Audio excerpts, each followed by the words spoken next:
and then the sweetness comes back again. Wow, that's good. Either that or I'm getting a lot better at deciphering the whiskeys now that I'm, almost 8 months in to my journey. Maybe I'm starting to pick out a little bit more than I normally would a couple months ago.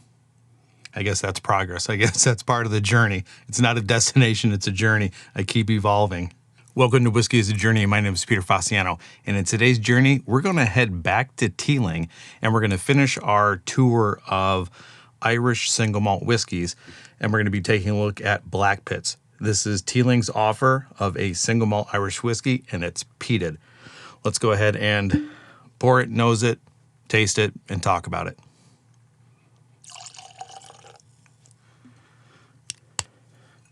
All right, so Blackpitts is a non-age statement peated Irish whiskey, single malt. We're looking at 56% ABV. It is non-chill filtered. Okay, right off the bat, smelling this, I get some fruit, some pineapple. Pineapple seems to be a common theme with Irish whiskeys with me. Maybe they're new.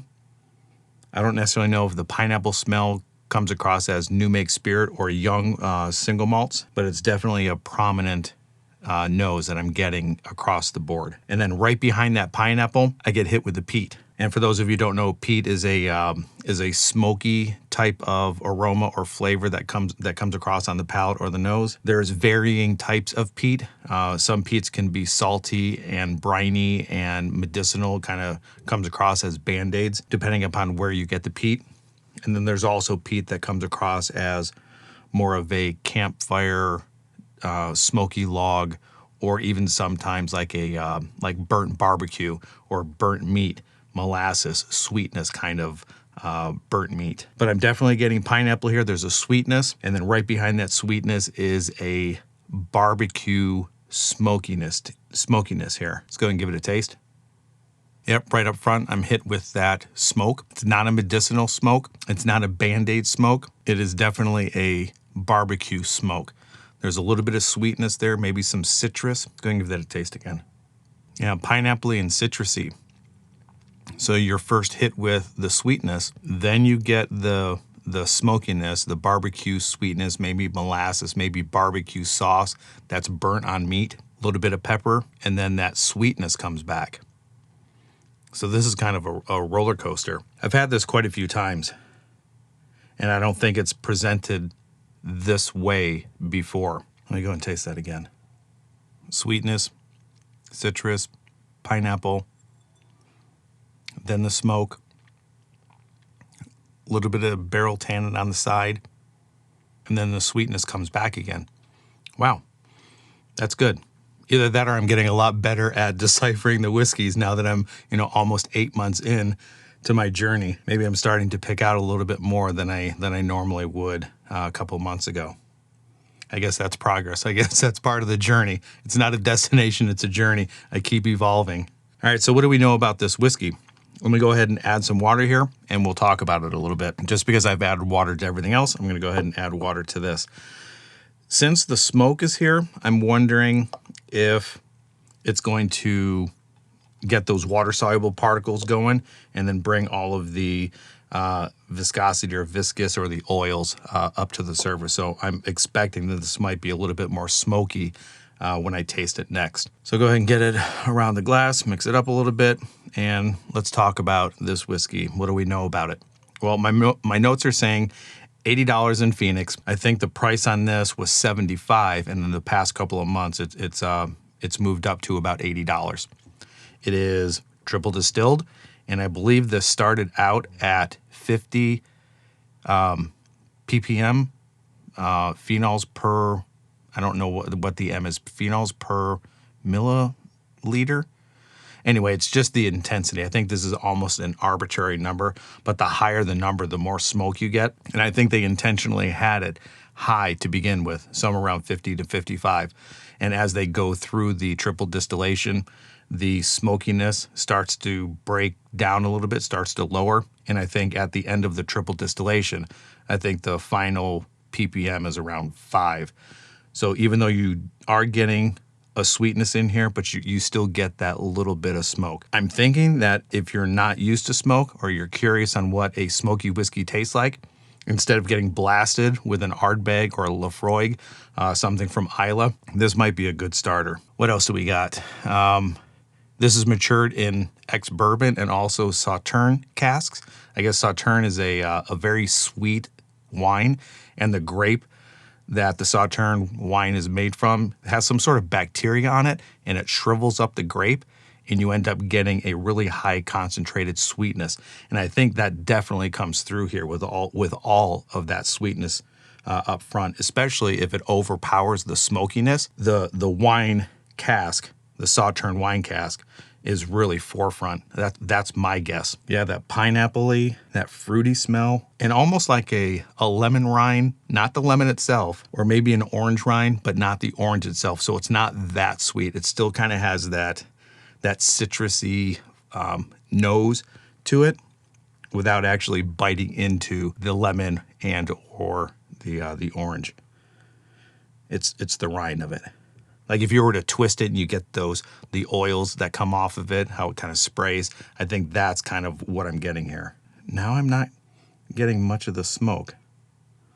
It's still sweet after adding the water. I'm still getting the citrus and the pineapple. Not much of the smoke anymore. And I also think that the longer that the whiskeys are open that are smoky, the smoke kind of dissipates a little bit. It kind of lowers a little bit. I also believe that once it's in the glass, I think as it opens up, I think some of the smokiness goes away. My brother-in-law and I opened up the Westland Gariana, the 5th edition, and as soon as you opened up, and I mean, it just permeated the house, and the area that we were in, it just smelled like smoke. 5 minutes later, it was gone. We tasted it. 5 minutes later, it was gone, and it was nothing but sweetness. So I do think that there's something about letting the whiskeys open up, and I do believe in it. It's like this, the smokiness is still there, but it's definitely not as strong. Now, as far as peat goes, I mentioned earlier that there's different types of peat out there. There's Scottish peat, Irish peat. There's different locations within Scotland and Ireland. I believe there's some in the United States and Australia and all around the world. And these peat bogs are nothing more than soil and decayed plant material. I believe the peat bogs themselves will grow at some point like 1 millimeter a year. They've been building up for thousands of years, and depending upon where you get your peat will determine the taste of the peat. Like I mentioned, you can get briny if it's on the seashore. If it's towards the like a foresty area away from the coast, I think you'll probably get that barbecue smoke to it. I'm not that versed on peat, but just in my research, that's what I'm gathering. In the process of whiskey making on the single malts, I do believe they get the barley, they get it moist, they let it sprout a little bit, and then in order for the sprouting to stop, they have to heat it up and dry it out because they don't want to have it over sprouting. So the peat itself, when they throw it into the kiln and they heat it up, the smoke will rise up into like a smoke house, and all of the barley is laying there. The smoke will flow over the top of it and sometimes down below, and it will that flavor of the smoke will seep into the barley, dry it out a little bit.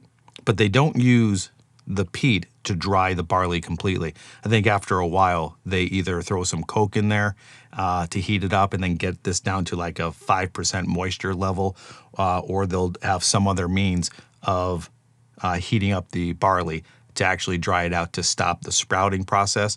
So the yeast and the enzymes and the sugars and all that can take place. All right, let's go ahead and taste it. Yeah, I think the barbecue flavor is now taking over the sweetness. Maybe the water-soluble particles are dampening the sweetness of it, the sugars part of it. And I think I'm getting a lot more of the smoke itself, more of the barbecue, more of the burnt meat.